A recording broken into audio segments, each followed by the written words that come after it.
Bonjour. Good morning. Last year, a widely cited survey by the global job search website careercast.com ranked jobs from best at number 1 to worst at number 200. Lumberjacks came in at 198. Soldiers, 199. And university professors, 14. And who came in at 200? Who took the title of worst job of 2013? Those would be newspaper reporters. According to careercast.com, ever-shrinking newsrooms, dwindling budgets, and competition from internet businesses made the job of newspaper journalist America's worst.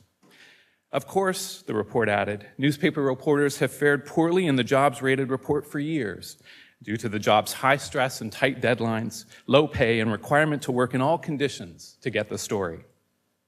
The report noted that the job picture for them would only get worse in the years to come. I know this because I read it in Slate, an online magazine that since its launch in the late 1990s has moved in the opposite direction of the newspaper industry.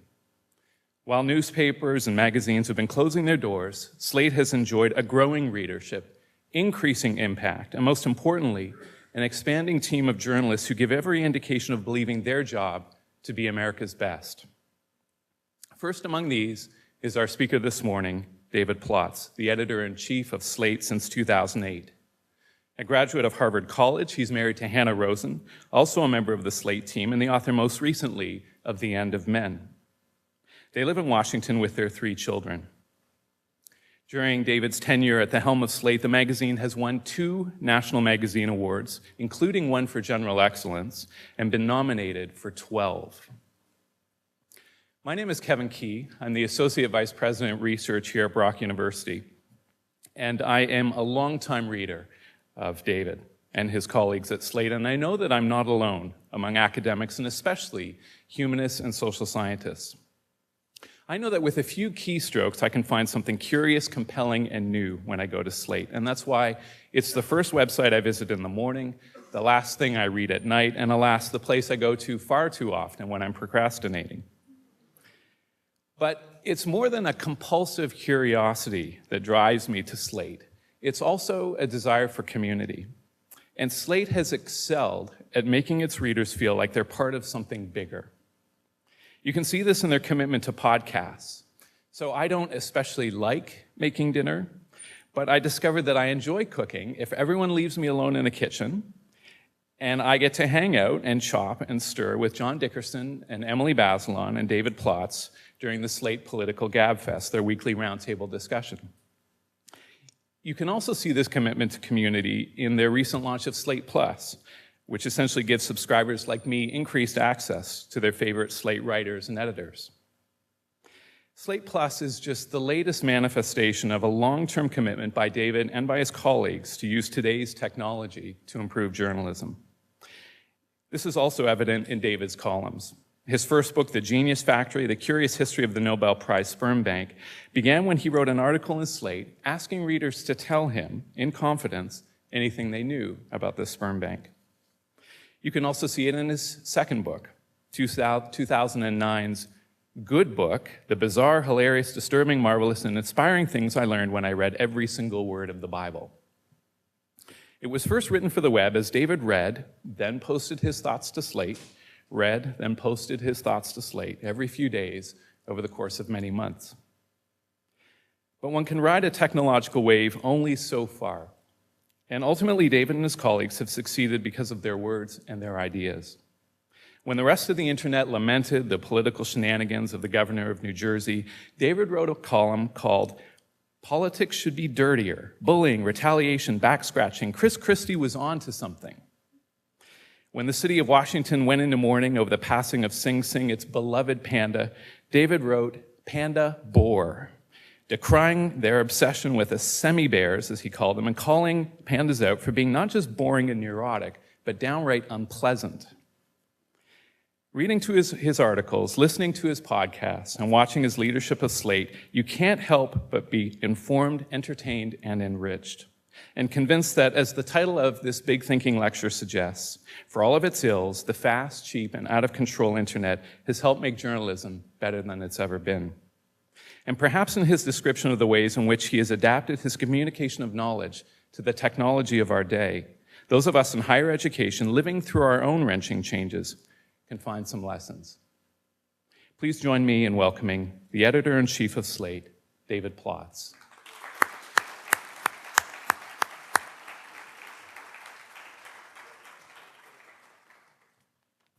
That was a great introduction. Does Canada have pandas? Pandas, really, they are the worst. I would happily just drop this text and talk to you for 40 minutes about pandas, but I'm not going to. I am going to drop this water. So thank you, Kevin, for that very kind introduction. It was basically an ad for Slate, which I appreciate. And thank you for inviting me to speak at Congress 2014. I poked around a little bit yesterday, went to the expo, met a few people, and I realized that you're alarmingly distinguished and impressive and very attractive group. You're much more attractive and cheerier than your counterparts in the United States, I think, which suggests that something is either going very right here or very wrong where I come from. But I'm actually feeling perky myself and full of good cheer, which is surprising, especially for me, because the news from the world of journalism, as Kevin poked at there, has been almost unrelievedly bad for as long as I've been a journalist. When I graduated from college in 1992 and tried to get a job, I was told at the time, this is the worst recession in newspaper history, and I was rejected by 91 of the 92 newspapers I applied to.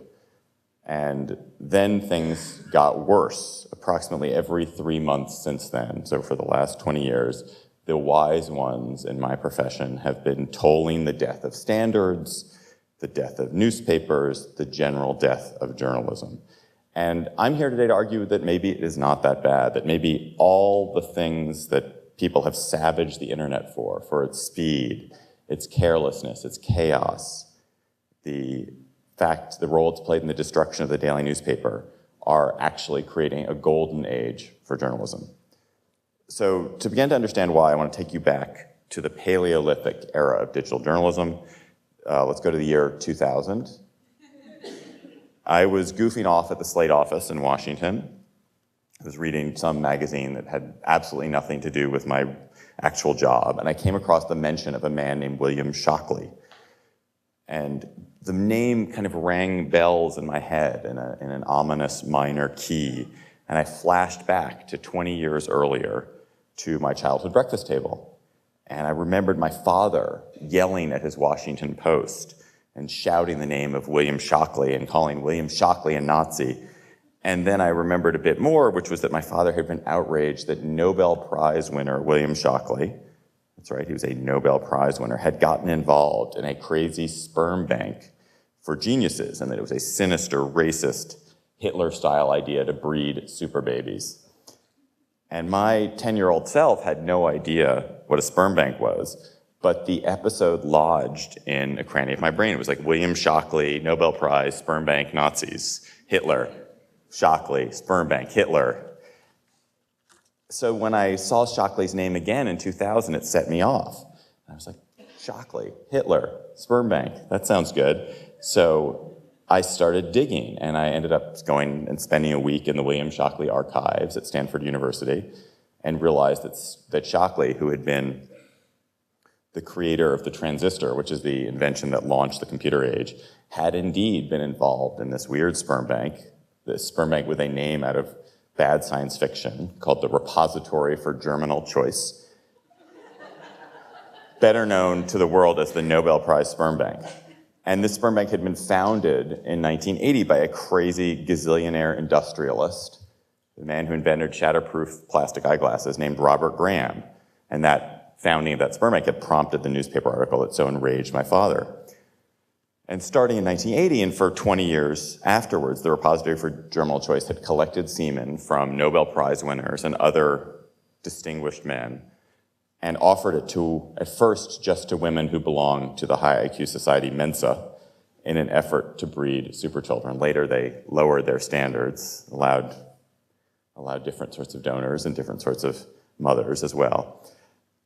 I was enthralled by this episode, and especially when it turned out that practically nothing was known about how this strange eugenics experiment had turned out. And it was ripe for investigation. So a week in the Shockley archives led to a long series of articles for Slate in which I attempted to reconstruct this very ambitious and strange experiment in human genetic engineering. And eventually I tracked down about 60 of the 200 children born from the bank, located most of the donors, and recreated in Slate a lost history of an amazing chapter in recent American life. And all this unfolded for the internet at a languorous pace. It unfolded over the course of 3 months in Slate, and eventually unfolded slowly enough that, I ended up writing a book about it, but it took a really long time. It was birthed over an extremely long time. So it happened basically because I had too much time on my hands. I had enough spare time to be reading some article that had nothing to do with my job, a total non sequitur of an article. Enough spare time and freedom to follow a random lead out to Stanford and beyond, and enough indulgence from a wonderful editor, Michael Kinsley, who was willing to risk the time of one of his very few staff writers to go on what could have been essentially a wild goose chase. So why am I telling this story now? I think that experience begins to get at both the promises and dangers of digital journalism today. So I've been an internet journalist since the dawn of internet journalism. I joined Slate 18 years ago in 1996, before it even launched. And at the time, I was hired to work for Slate. Consider this, I had literally never been on the web. I was hired to go work at a web magazine without ever having been on the web. And this was not unusual. Most people had not been on the web in 1996. If you cast yourself back that 18 years ago, it was an unexplored continent, or actually it wasn't an unexplored continent, it was an unexplored little atoll, a little island, like a mingy little place that no one had been to. So there was nothing there. And it's very hard to remember just how alien Slate and our few digital peers at the time were to the journalism of the time. So nobody took us seriously. Covering the 1996 presidential campaign, our chief political correspondent, Jacob Weisberg, a journalist who had interrogated presidents, he'd written bestsellers, he'd written, for the most distinguished magazines of the age. And he was told by the Clinton presidential campaign that when he flew on Air Force One, Jacob, had to sit with the TV cameraman because they thought that since Slate was on the web, and the web was kind of like computers, which were a little bit like TV, Jacob was like a computer technician, so he should sit with a TV cameraman. And even years later, when we applied to get press passes from Congress, the one thing you need in the US to get anywhere as a press pass is a congressional press pass, they hesitated. It took us a long time to persuade them to issue us press passes because the rule said, to get a press pass, you have to mail us 2 copies of your magazine. And we were like, first of all, mail it. What does that mean? Mail what? And print what print copy exactly were we supposed to? Eventually, we kind of made up a fake print copy of the magazine and sent it to them. And they were like, oh, you're a print magazine. And we got it. So, and from the beginning, the poobahs were quite skeptical of digital journalism because, again, this speech is full of American examples. You're just going to have to forgive me, and I'm just going to assume that you'll know most of them. But the first time most people in the US heard about internet journalism, it was when Matt Drudge, of the Drudge Report, then a basically unknown site, broke the story of Monica Lewinsky's affair with President Clinton. So that is the first encounter most Americans have with digital journalism. And immediately the rap on digital journalism or internet journalism, look, they have no standards. They publish gossip and lies. They don't even care. It's all partisan lies. And then around 2000, a couple years later, the blogs came along. So you had blogs, and blogs start to flourish. And so the critique kind of morphed along with the medium. And the critique became, it's not journalism, it's just bloviating. It's just a bunch of navel-gazing by a bunch of guys in pajamas with bad breath and no friends. And that was kind of what the critique became. And then a few years later, the Huffington Post comes along. And the Huffington Post starts publishing everything, essentially. And the rap changed again. And then it became internet journalism. It's just a bunch of 23-year-olds stealing stories from the New York Times and dumbing them down. And then BuzzFeed came along, and the line became sort of digital journalism is cat videos and quizzes, which Supreme Court justice would you hit on at a bar, and you can't take it seriously. And meanwhile, the newspaper, which is the great godhead of American journalism, and rightly so, newspapers were shedding staff, print circulation was drying up, the lifeblood of the newspaper, classified ads and local retail advertising, was disappearing, classified ads and job ads stolen away by Craigslist, essentially, and local retail ads stolen away by the decline of local retail stores. So the landscape was littered with these newspapers, some of which were already dead, some of which were already corpses, being eaten by maggots, and some of which were just dying, wheezing on the battlefield. And it was terrible. Yet, as all this is happening, BuzzFeed is acquiring 80 million readers a month, twice as many as the New York Times. Business Insider, a site that did not exist 5 years ago, is now bigger than the Wall Street Journal. And everyone, as the newspaper dies, everyone with a phone or internet connection has become a regular consumer of digital journalism. Digital journalism has, to all intents and purposes, become journalism. There's no distinction anymore. I think it snuck up on us, but basically, journalism is digital journalism now. And I think the first notable fact about digital journalism now is that there's just way too much of it. So, the New York Times publishes today 250 stories online every day, which sounds like a lot until you realize that the Huffington Post publishes 500 stories per day, Fox News publishes 1,500 stories per day, and Yahoo publishes 3,000 stories per day. It's very likely, in fact, that Yahoo published a story today about you, given how much they're publishing. And that is just the stories they're publishing, because digital journalism has metastasized such that most journalists don't actually spend their time reporting and writing stories anymore. What with the tweets, the Facebook and LinkedIn posts, the Vines, the videos, the podcasts, the email blasts. Increasingly, it feels like everyone is publishing everything all the time and no one actually has any time to read any of it. We're drowning in kind of ephemera, in trivia. I don't know whether you would be surprised or shocked, or perhaps neither, to learn that the most popular item in Slate history by far was a tiny little widget we did just after John Travolta butchered Idina Menzel's name at the Oscars. He was introducing her, and he called her Adele Dazeem when he introduced her. So the Monday morning after the Oscars, a guy who does little interactive widgets for us made an interactive widget where you type your name and it spits out your Travoltified name filled with these. So Rob Ford, for example, is Rio Flores, and Stephen Harper is Spencer Hersward. But this single little widget brought 10 million readers to Slate in a week, more than we would get an entire month in 2012. So there's trivia, there's ephemera, there's ludicrous overpublishing, there's excessive tweeting, even as the newspaper, the foundation of great journalism in America, is withering. So it all sounds bad, but I'm here to tell you the good news, friends. So first of all, I think most hand-wringing about the state of journalism is done by journalists, or maybe they're probably by academics who study journalism, but it's an important point. The journalists who are hand-wringing about it are really worried about losing their jobs, so it is not surprising that they tend to be fretful. But I want to turn the issue upside down for a second and think about the state of journalism from the perspective of the audience rather than the journalists who are anxious. The real purpose of journalism is not to provide me a job, but to inform and entertain the public. And by that standard, it's clear we're living in a golden age.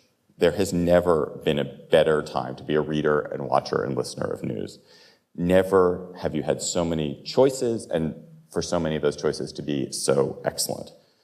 So a generation ago, you could read a local newspaper and you could subscribe to a magazine.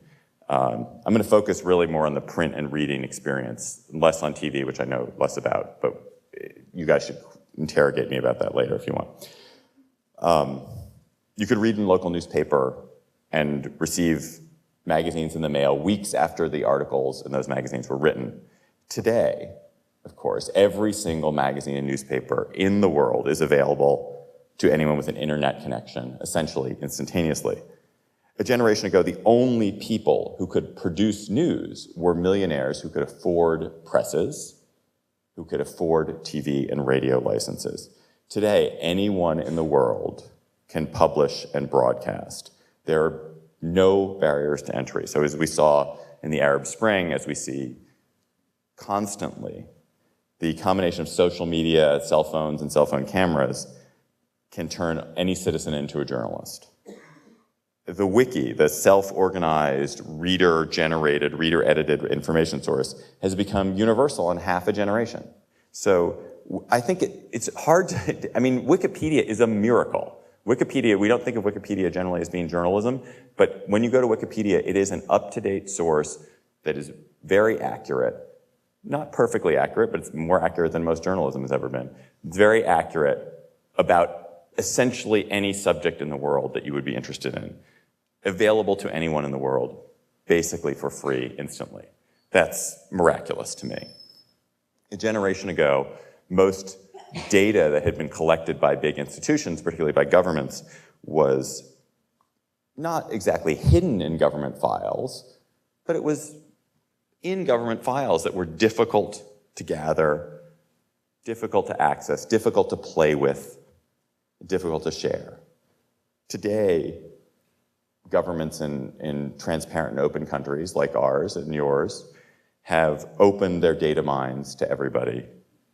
And they've allowed statisticians, journalists, web designers, average Joes to gather and manipulate data in ways that are unimaginable before. So one small example is that Americans who are interested in politics used to be held hostage to a few cryptic pollsters. And there would be polls, and a big poll would come out, and there'd be a lot of news about that big poll, but it was still sort of a black box. The open data era allowed Nate Silver, and as well as other people like Nate Silver, to collect gigantic amounts of polling data, break it down, weight it, manipulate it, play with it, and make predictions based on the kind of meta-poll analysis that were far more accurate and useful than anything that had ever existed before. So what was once a form of magic, which once was a form of a dark art, which had a few polling wizards who shared it, has now become political prediction has become almost a science. The mass availability of data has enabled journalists and others to reveal crime trends, to expose Medicare fraud, to track Netflix rentals. There is data where there was once only anecdote and speculation. And I think the most interesting thing for me about this age is that while the newspaper and the news magazine and network news have declined, the digital age is giving birth to a flowering of new kinds of journalism. I could spend a really long time listing the different new varieties, but I won't. I'm just going to quickly race through them.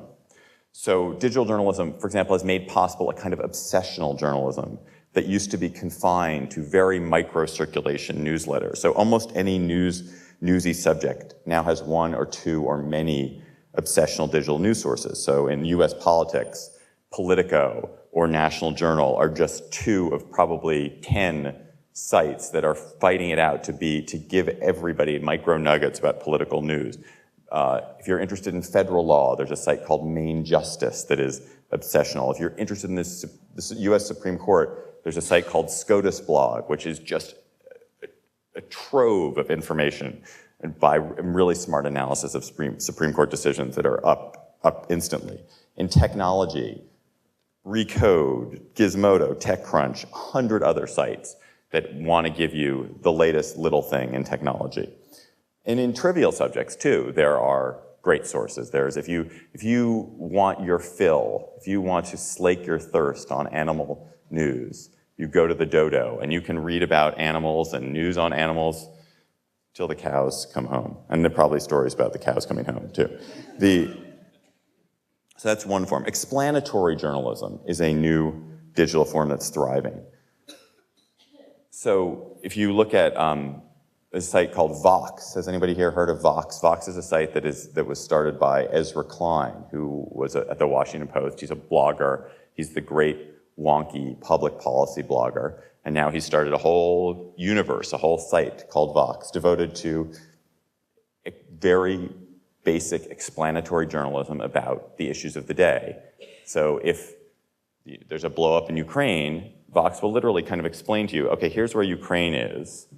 Here are the groups associated with Ukraine. Here's exactly basically what the dispute of today is around.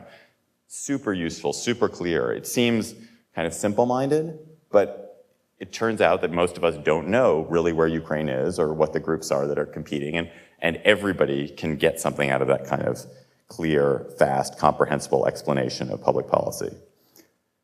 These kinds of explanatory journalists often work hand in hand with data journalists who have created sites that are purpose-built for those who want their news wrapped in numbers. So Nate Silver, the polling guy, has launched 538.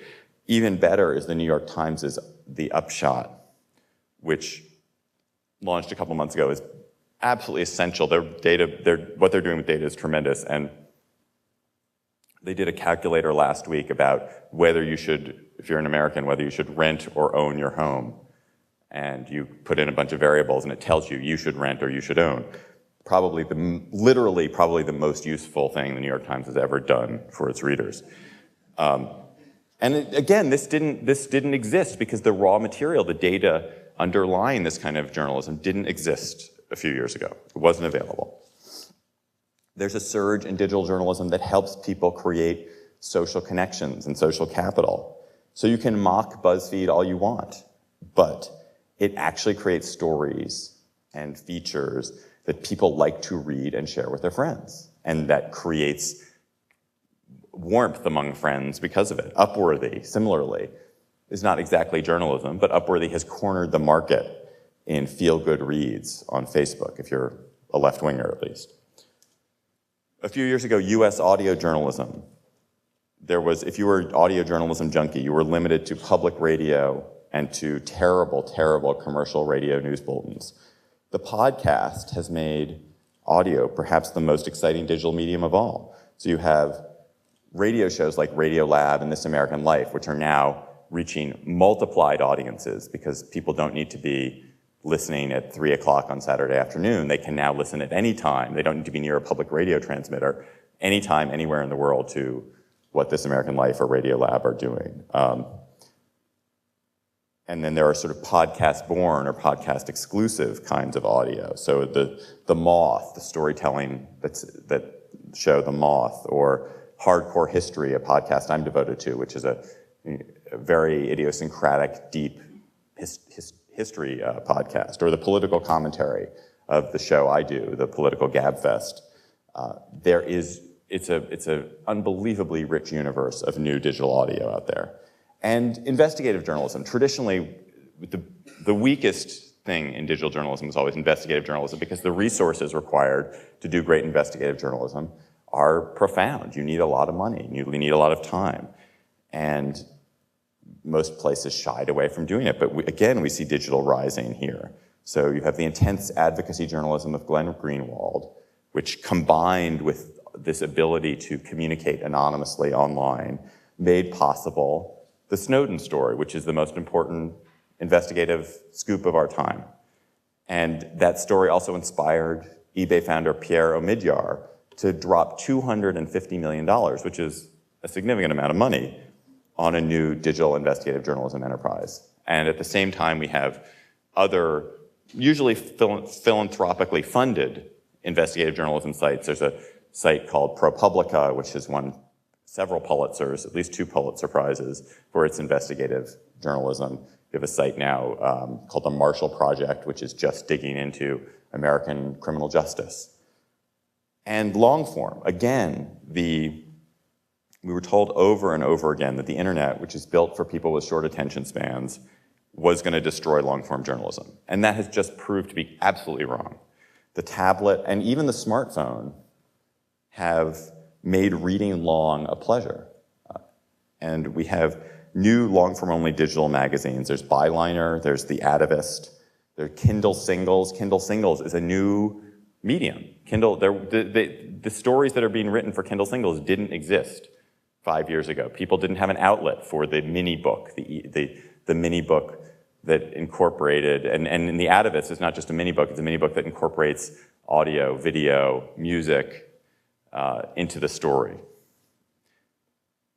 And even outlets that have traditionally measured their success only in page views have realized, oh, that long-form journalism and the time that you spend on it is actually a wonderful way to turn fly-by readers into devoted readers. So at Slate, for example, every staffer who works for me has to take a month a year, 1 month every year, to work on a long-form project. Because it's really important to us that we have longer stories that people can dig into and to get a sense that Slate just isn't just Adele Dazeem, John Travolta name generators. So why is this explosion in new forms of digital journalism happening now? Why didn't it happen a decade ago? Why not 5 years hence? I think there's several reasons. The first is that it's possible now because technology is so cheap. It costs almost nothing to set up a digital journalism enterprise, the price of a couple of laptops and a broadband connection.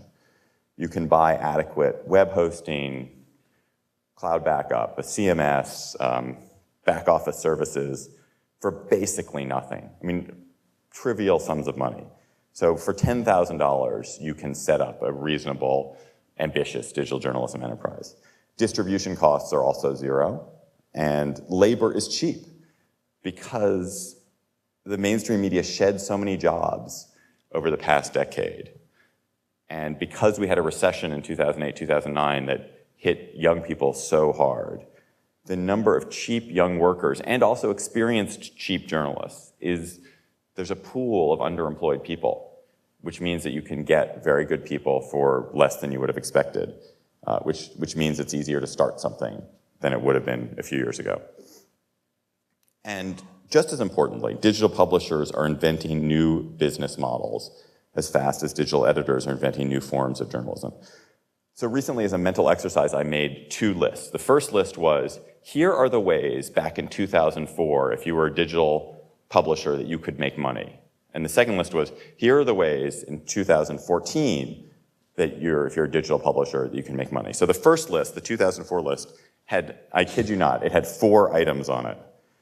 Maybe 5. So you could have banner ads, you could have digital subscriptions, although people weren't even doing digital subscriptions, a couple others, and then you could have funding from some rich guy.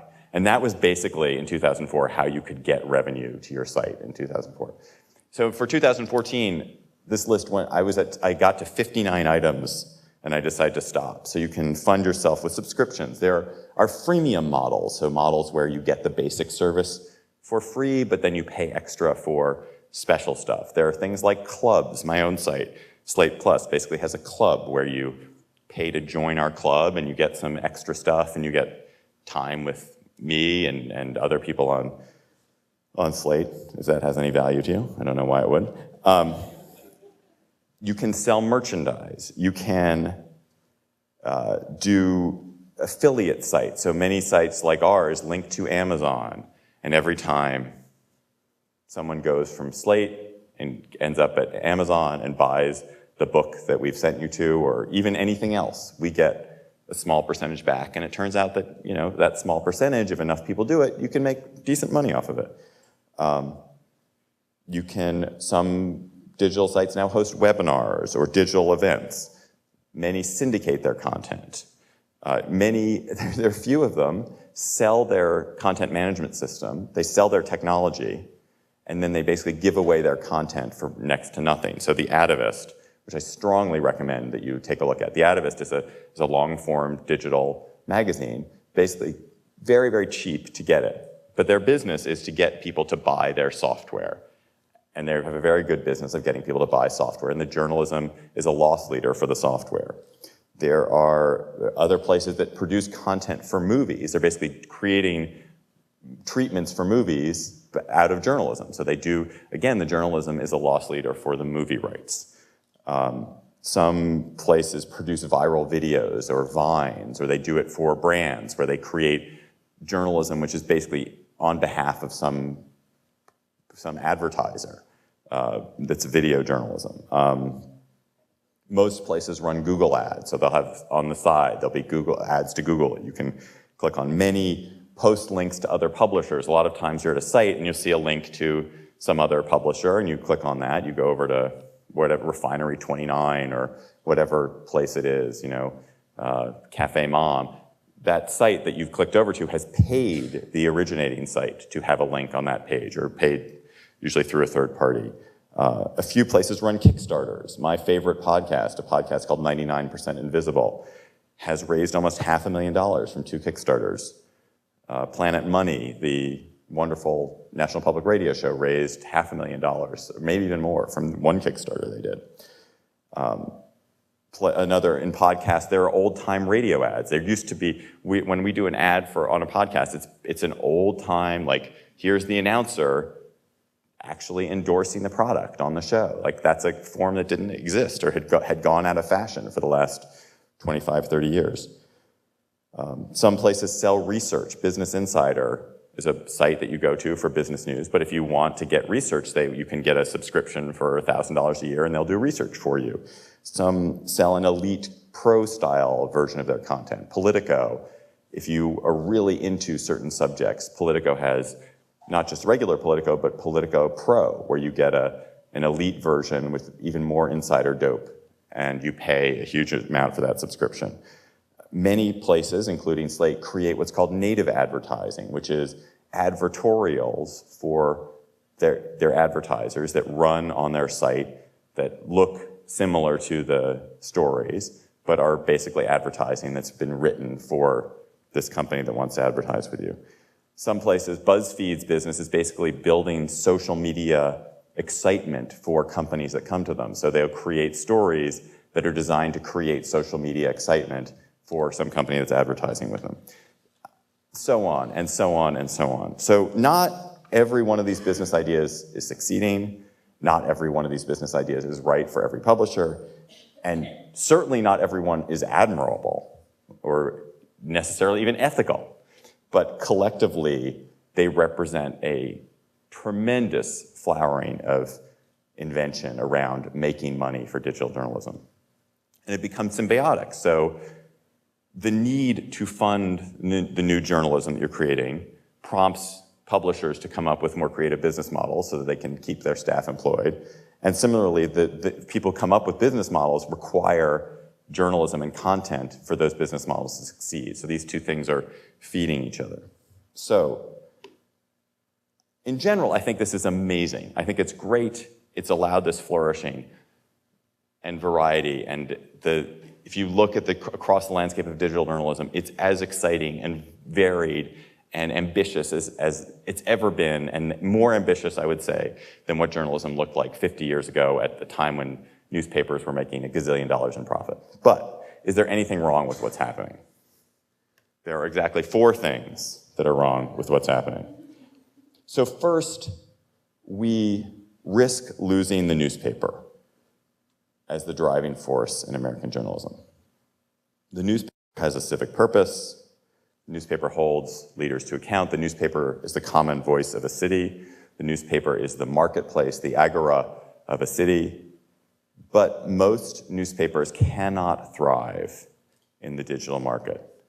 The disappearance of classified ads and local retail ads has murdered most of the mid-sized newspapers. The only ones that are thriving are very small, hyperlocal papers that continue to be essential information sources for communities where there aren't other information sources, and gigantic transnational newspapers, the notable examples being The Guardian, Wall Street Journal, New York Times, and the Financial Times. They're selling to a global elite, and they can attract the national brand and national advocacy ads that can support that. But those places are, they are basically serving an international audience or a national audience. As we lose the mid-sized papers, we lose accountability in local governments, we lose some of the most consistent and fierce investigative journalism, and we lose voices of communities. And what's arising to replace them at the digital scale is great. I love the places that are coming up to replace them, but they don't really substitute for the newspaper. So if you look at a place like Texas, there's a great news site called the Texas Tribune, run out of Austin. Fantastic investigative journalism site. But it's basically serving a small elite audience. In San Diego, which I think lost its I think its newspaper was basically taken over by a nut job. The newspaper still exists, but is lost its gravitas. There's a news site called Voice of San Diego, which is attempting to substitute for the dead newspaper, but it can't. None of these digital local sites has yet developed the power and influence that a good, strong, mid-sized newspaper once had. Second, it is really lovely that this digital journalism is spewing out tons and tons of jobs for young people. If you are a would-be journalist with a work ethic, digital journalism's newsrooms are clamoring to hire you. You can get a job blogging or cutting video or doing social media for any number of places. If you ever get a chance, you should visit the Huffington Post newsroom in New York City, which is a terrifyingly large space. It's like an ant farm where all the ants have been replaced by super perky 24-year-old women. And they're everywhere. There are thousands of them. But what is not yet clear is, can digital journalism create jobs that actually allow you to live? So are there jobs that will allow you to afford to buy a house or to buy a car? This is academics, you may understand this problem. To have a child. So the mid-level and senior jobs are quite scarce. And that, I think it's going to change. But right now it means that there are a lot of mid-level and senior journalists who are underemployed or unemployed. And it also means that experience tends to be scarce in newsroom, which also means that new outlets make more juvenile mistakes than they ought to, because they don't have wisdom figures. The third danger is speed. Digital journalism moves too fast. I have lived through both sides of this. Excuse me. In the early days of Slate, we published the site once a week on Friday, and we didn't touch it for the next 7 days. We memorably missed the death of Princess Diana entirely. We were on a skip week. So she died on a Saturday, and the whole staff was literally off. And we didn't publish a word about her death until 10 days after she had died. But, we learned, we got faster, and the whole web did. So Slate went from once a week to once a day to 3 times a day to 10 times a day to now 75 times a day we are redoing the site. And we're slow. So we're not a fast-moving site. And most websites today, especially at news and aggregation sites like Huffington Post or Politico, places that live and die on being absolutely current, the pressure to update is insane. And it's rational. It's a rational financial calculation. The faster news websites respond, the more traffic they get, the more they can monetize that traffic. It's almost reached the point where news sites don't even really break news anymore. The news tends to get broken on Twitter or Reddit, and then everyone quickly moves to consume it like maggots or whatever. We come and eat the corpse very quickly. But what this has done is it's increased the metabolism of young journalists to this frenetic, crazed pace. So I have young staffers, again, keeping in mind that Slate is a slow place. I have young staffers who write 4 times as much as I wrote in the same job a dozen years ago. And the result is that the work is sloppier. You can't pretend it isn't. It is sloppier. And that sloppiness gets magnified by social media, occasionally to hilarious effect. So you get things like, did you know that Justin Bieber was shot in a club? Did you know that Justin Bieber died in a car crash? Or that he died in a different car crash? Or that he OD'd? So you end up with these mistakes of speed, and most of the time the mistakes of speed are innocent. Like, I don't think it matters to anybody except perhaps Eddie Murphy's mother that there was a report that Eddie Murphy had died. But occasionally these reports draw blood, as with right after the Boston bombing, when the New York Post, among other places, splashed on its front page and all over the web photos of these two teenage boys who were brown-skinned and carrying bags and were at the Boston Marathon site, and basically fingered them as Boston Marathon bombing suspects, falsely. Or the coverage of the Supreme Court's Obamacare ruling.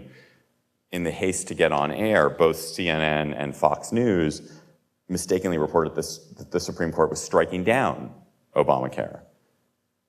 They quickly corrected it. I don't think the haste is as damaging as people fear it is, because though mistakes are made and no mistakes can spread, the internet is a wonderful auto-correcting mechanism. So if CNN and Fox would briefly mislead their readers for a few minutes, but in very short order, they were reporting correctly. And basically within 2 or 3 minutes, everyone in the country who cared about what the Obamacare ruling would be knew the true result at the Supreme Court.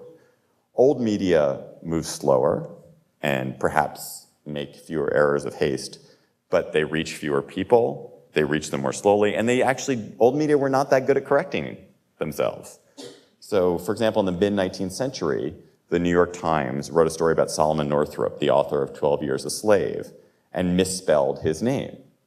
So that error remained uncorrected by the Times for a century and a half until they decided to they reran the story a few weeks ago, and instantly, people point out there's a mistake in that name is spelled wrong, and the Times corrected it. So I will take the bargain of having a few more errors and hasty errors that's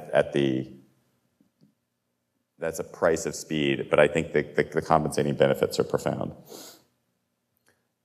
Fourth, and finally, there is one problem with our digital golden age that does confound me and scare me, and that is that the increase in speed has been accompanied by, especially in political journalism, an ideological sorting that is quite dangerous.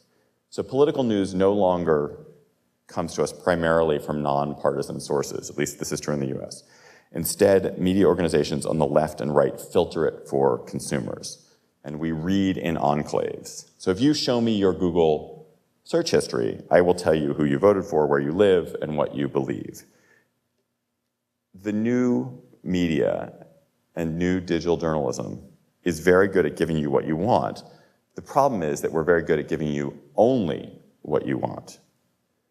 So if you're a liberal, the algorithms that run the internet are going to filter the world in a liberal way for you, nudging you towards information that confirms your support for marriage equality and your support for Obamacare. And the same thing is true on the right. You will read at Breitbart or you'll read at Fox News, and you'll learn all the things that unions are doing wrong. The new media world will constantly affirm your belief. So if you look at Upworthy, you everyone know what Upworthy is? Upworthy is constantly posting these stories that are designed to confirm your own sense of moral superiority to everybody else and give you a sense of self-satisfaction.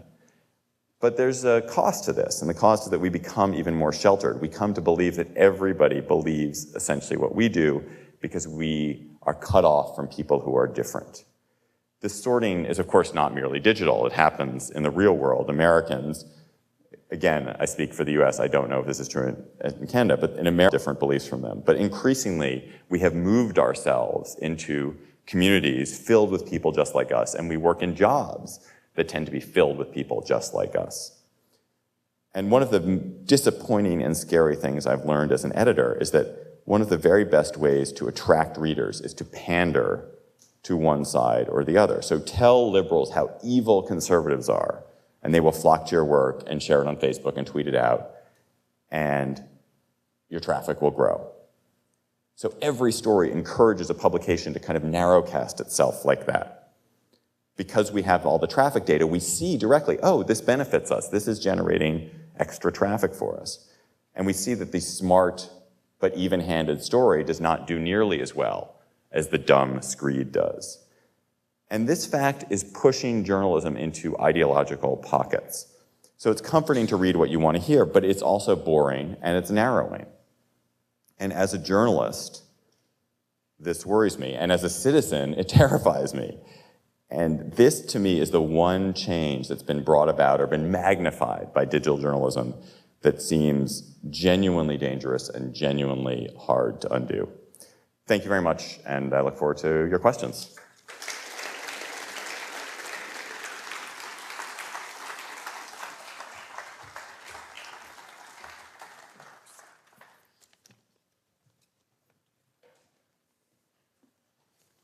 Thanks very much, David. So we do have some time for questions.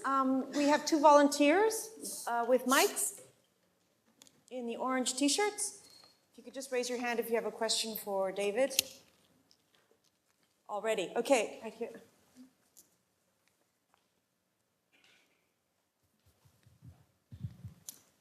Morning.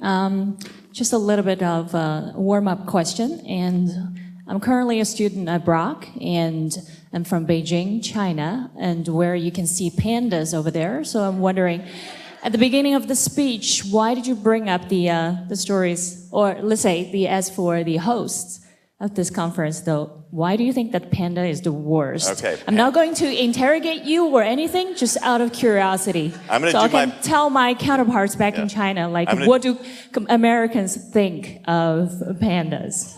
Thank you. I'm going to do my best to destroy U.S.-China relations right now. So here's my view on pandas. I grew up in Washington, D.C. Washington, D.C. had, throughout my childhood, these two pandas that had been in the very first exchanges between China and the U.S. Basically, the first opening of diplomatic relations between the U.S. and China involved this gift of two pandas to the National Zoo in Washington. And they arrived, as it happened, they arrived in Washington in, I think, 1971. I had arrived as a six-month-old a few months earlier than that. And so I grew up with the pandas as they grew up in Washington. And I would be, every year I would be dragged to the Washington Zoo to see these pandas. And no offense to the wonderful animal, national animal of China, they are lazy, they just sit around, they rely on their good looks. They're like, oh, we're so charismatic, we're so attractive, we're just gonna sit here. They're ill-tempered. They were constantly biting their keepers and getting into fights with each other. Actually, they wouldn't get into fights because they're too lazy to get into fights. They would never do anything. You would go to the zoo, you'd be taken on this class trip to the zoo, and the pandas would just sit there.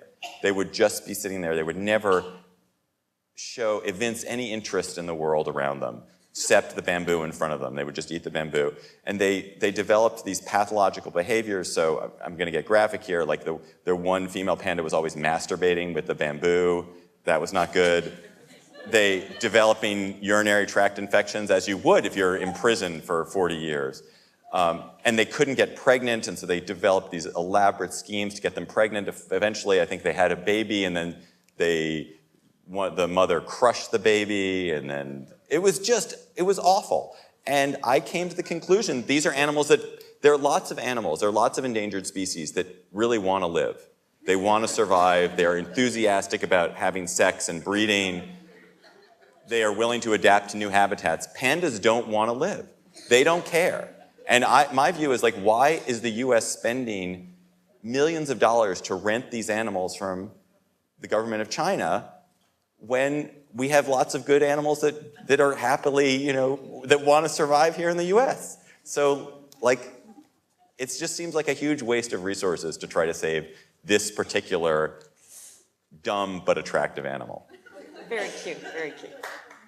There are two more questions I see here. Hi, David. I am actually a journalist sitting amongst a number of academics. Not sure if I'm the only one, but I'm like here emphatically nodding my head at a lot of what you're saying, especially the last one. And I've been sitting in some sessions this week already, and hearing academics say, like, just gripe about how polarized things are. And, you know, and I have to agree. And it's concerning as a journalist too, especially one that tries to put a lot of nuance into my work, but you also want it to do well online too. And I just wonder, you know, you express that as being the most, probably the scariest part of this. Like, do you see any ways in which that can be undone, sort of with the other trends that you've noticed in digital journalism and the way that it's actually benefiting us quite a bit? You know, this is the thing that really puzzles and troubles me. So Slate is a site that people identify as a left site, although it's never been intentionally so. And one thing that's happened is that we found ourselves getting pushed further and further left because there's such a reward. If you write something which is more left, you get better readership, a more enthusiastic response. And the people who tend to be more conservative in our author pool don't do as well. So there is this feedback loop which encourages everyone to go more towards whatever edge or whatever side you're closer to. And I have not seen anything that suggests to me that we can redress this. And part of it is that, I didn't get into this, but it's not simply that people have their own opinions. They now have their own sets of facts. That, in a weird way, it's not that conservatives and liberals don't actually disagree on the issues or their views or their kind of arguments about it. They disagree on what the underlying facts of things are. And once people have different sets of facts, it becomes almost impossible to rationally argue with them, because if you start with a set of facts and you can reach a natural conclusion from it that allows you to be intellectually consistent and coherent. And that's what's, I'm sorry, I'm slightly wandering here. That's terrifying to me. And but to answer your question, there is absolutely nothing that I have seen that suggests to me any pullback from the ideological split that we're going through. Literally nothing. The consensus media are gone. The sources of, you know, the one thing that makes the US different from Canada is that we've never had we don't really have national publicly funded media. We have, you know, it's never been powerful in our country. And so that sense of consensus came basically from big three television networks, and because daily newspapers in most cities were kind of they were basically centrist institutions in most cities.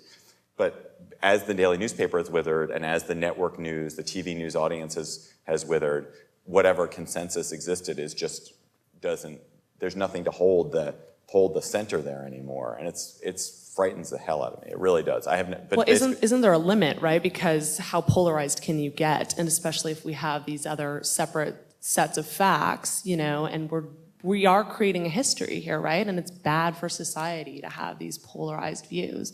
But I'm just wondering, in terms of the financial model, like, can we get to a place in which, you know, we get tired of this polarized perspective and there is maybe some more room for that balanced take? I don't think so. I think the only times so if you look in the US in the kind of pre-Great Depression, the US became very polarized in the first half of the century and risked becoming tremendously polarized. And what happened was that you had the New Deal, but really World War II had this unifying effect on the nation and created a consensus around what the US would do in the post-war economy. And we had an external threat, a tremendous external threat in the form of the Soviet Union that concentrated the mind, so that there was a centrist consensus in America that could exist basically from 1940 to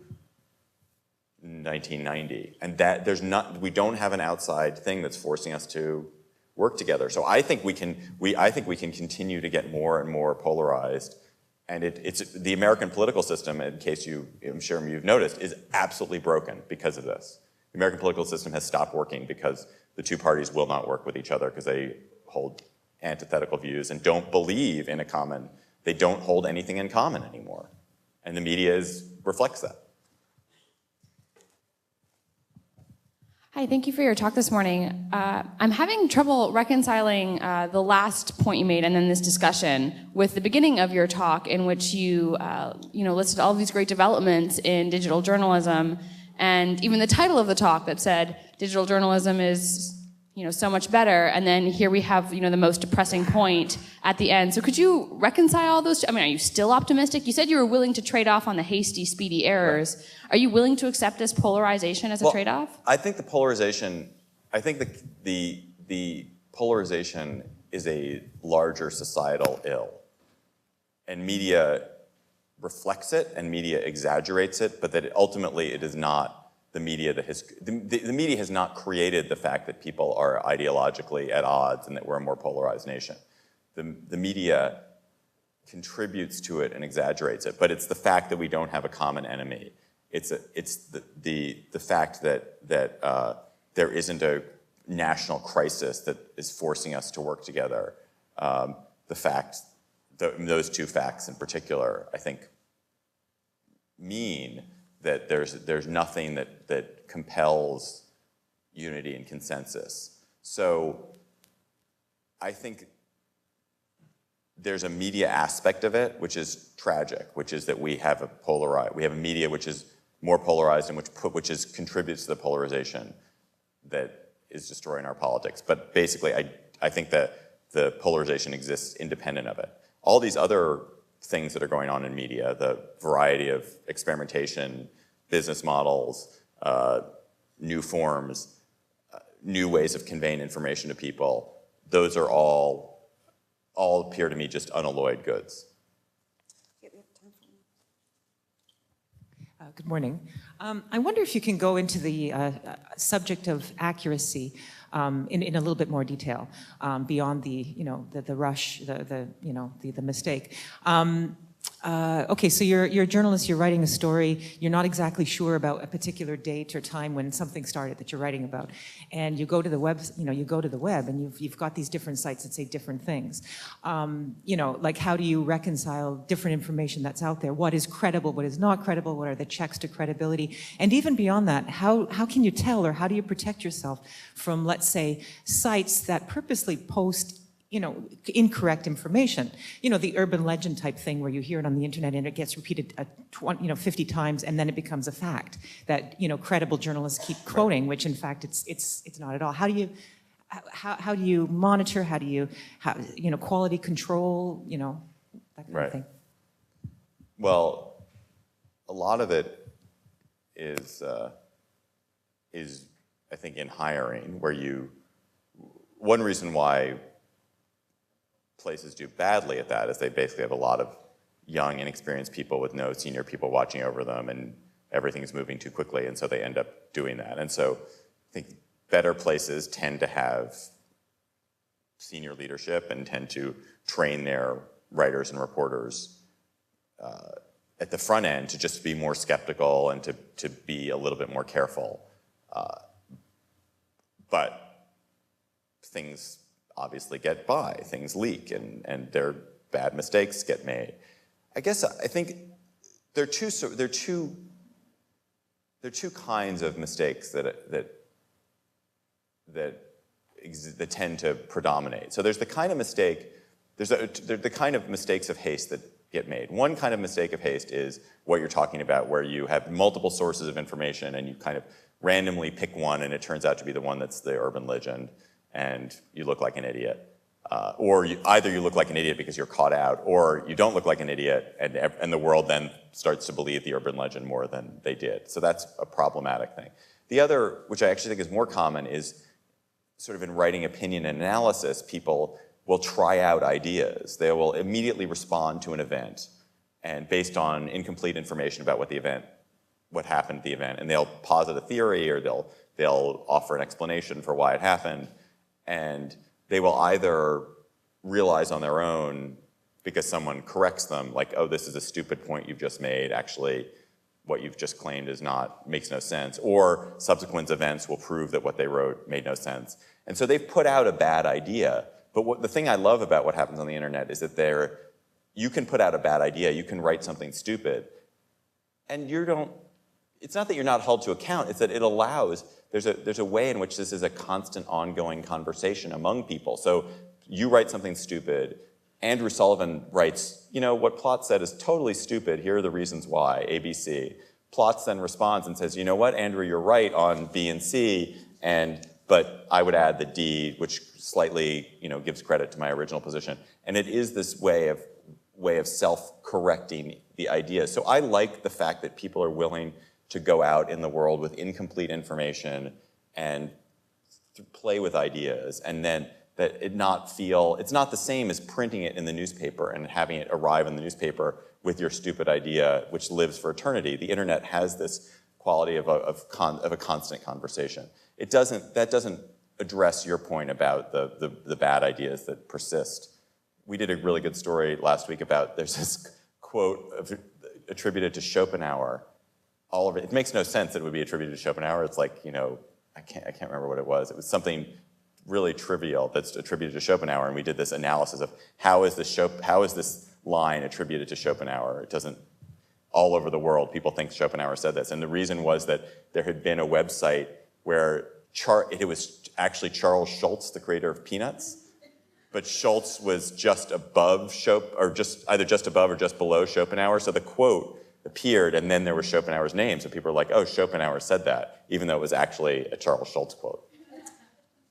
David, for those of us who are in universities, we like to claim that we kind of invented the internet. I mean, that's what a lot of the university world. I remember sending my first email in 1990 and thinking, wow, this is completely wild. The thing is, though, the whole digital commons is now outside of the world of the academy.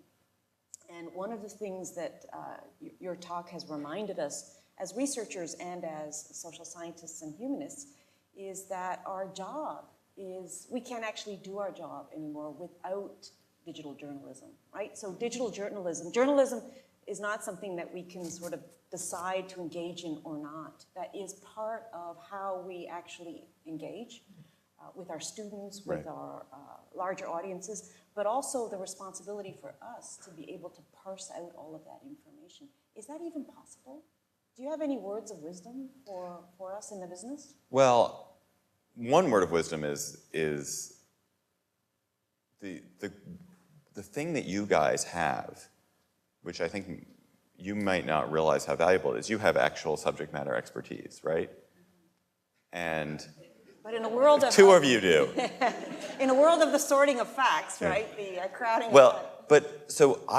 Some of the best digital journalism that's done is done by academics because they know things and they're subtle, interesting thinkers. And if you look, and in the US, the challenge that most people have is like, unless you are a tenured senior faculty, it requires a huge amount of guts to go and start writing for a public audience and not saying, I'm gonna write for a broad audience and do a little bit less of my academic research.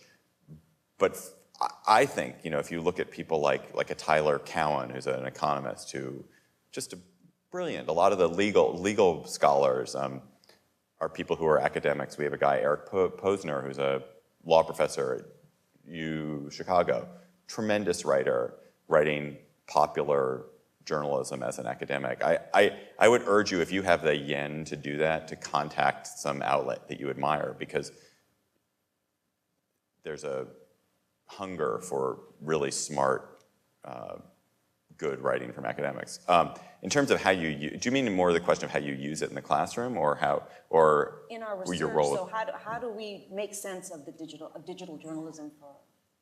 Well, there's just too much of it to make sense of it. I mean, I think the thing you have to do is accept and explain to your students that what I'm looking at is only a very small sample of what is out there. I'm constraining what we're looking at because we don't have time to look at everything, and the reason I've chosen these particular things to look at is they are, they are representative sample, or they're the most, I'm not even sure. My basic feeling about, as I go about my work, is that it's way too overwhelming, that there's too much stuff, and therefore I just impose artificial limits on myself. There are only like 7 sites I go to, because if you try to go to everything, you're drowning. But I'm not sure, that was not a good answer. Sorry. But actually, that's a good piece of advice for our students as well. Maybe that's what we should be thinking of. It's been, I know all of you have lots more questions, but we do have to wrap this up. However, there is a panel that's starting immediately after the talk. And so David will be staying for the panel, so I encourage all of you to come for that as well. Kevin will be moderating that panel. I'd like to thank David for taking the time to come here. I know that you may not get to see Niagara Falls, but we do have a gift for you, so maybe you'll get to drink something from the area. Oh, thank you. That'll be a good thing to do. So thank you very much. Thank you. I'd like to again thank our sponsors, the Social Sciences and Humanities Research Council, for their help in bringing the big lectures to the Congress, CFI, the Canadian Foundation for Innovation, the Association for Universities and Colleges in Canada. Tomorrow, our Big Thinking lecture will be sponsored by the Trudeau Foundation, Catherine d'Auvergne. She will be talking about the new politics of immigration. I'd like to also thank you all for your support here at Brock University and for making us feel so welcome and at home. Merci beaucoup et bon congrès.